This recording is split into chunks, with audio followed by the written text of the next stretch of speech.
Gen கதைகள் அடுத்த கதை ஒரு சொல். அந்த மட ஆலயத்திற்கு அகால வேளையில் சில விருந்தினர் வந்துவிட்டனர்.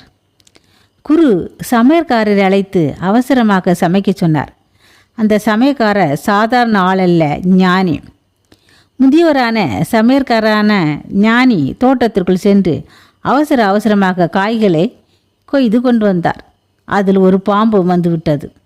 இருட்டு வேளை, கண் சரியாக தெரியாமை காரணமாக அவர் பாம்புக்கும் புடலங்காய்க்கும் வேறுபாடு தெரியாமல் எல்லாவற்றையும் நறுக்கி தள்ளினார். அவசரமாக உணவு குழம்பு எல்லாம் தயாராயிட்டு விருந்தினருக்கு பரிமாறப்பட்டது. சாப்பிட்டு கொண்டிருக்கும் போது குரு பெரியவரை அருகில் அழைத்தார். அவர் அருகில் சென்றதும் பாம்பு தலையை எடுத்து காண்பித்தார். மற்றவர்கள் கண்ணில் படாமல். ஜென் வழக்கப்படி ஒரு வார்த்தை சொல் என்றார் குரு. நன்றி என்று சொல்லி அதை வாங்கி விழுங்கிவிட்டார் பெரியவர்.